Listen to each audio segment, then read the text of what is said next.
Welcome back to our U.S. Open recap special. He is a back-to-back U.S. Open champion, enjoying some rare air under the age of 30. Here's Bob, one-on-one with our champion, Brooks Koepka. Brooks, congratulations. This course had a lot of different looks to it through the first 3 days. When you showed up Sunday, what were you expecting? I was expecting to win a golf tournament. I felt like I was playing very well. I felt like I was in a good place mentally, and I was excited to be out competing for a major. It was fun, and I really enjoyed it, and this one is definitely a lot sweeter than the last. Was the course what you were expecting? I mean, when you came off so many different looks from between Thursday and Saturday, when you stepped up there, was it what you expected? Yeah, you watch a little bit of it on TV. You see guys are spinning the ball, guys are holding greens, so it's going to be a little bit softer. See the pin locations are a little bit more in the center of the greens than they had been the last 3 days.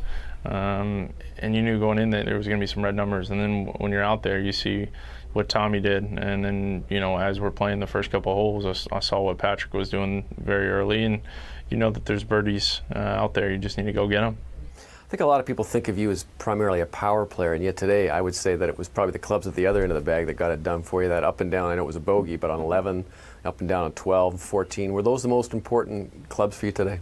Yeah, absolutely. I feel like I'm probably one of the most underrated putters. Everybody sees, the driver. It's easy to see how far you hit it, but I'm such a good putter. Inside 8 feet, I putt the ball very well, very consistent, and it shined, I guess, in the last year at the U.S. Open, and this week it really did shine. It saved me a bunch of strokes, I know that, and U.S. Open, you got to be able to do that. You got to be able to make some key 10-foot par saves, and even bogey saves, as I did on 11.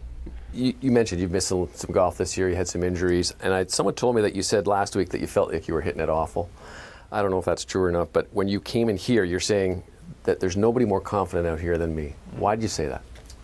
I felt like I was in a good place mentally. I felt like my game was in good shape. Anytime you're defending, you're going to have a little bit more excitement to be out here. First major of the year for me, and I was defending, and you have all these things that go into it, and I love U.S. Opens. I love the tough test. Half the guys you can eliminate just because they're not used to the tough conditions. Mentally, they're going to break down. Things like that, and anytime you put me on a tough test where you're firing away from pins and there's disaster around the corner, I actually really enjoy that. Was your mental strength come from all the stuff all the places you've played? You played in Europe, you played the Challenge Tour, you played all those things.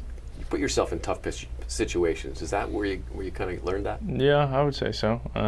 The road I took isn't exactly easy.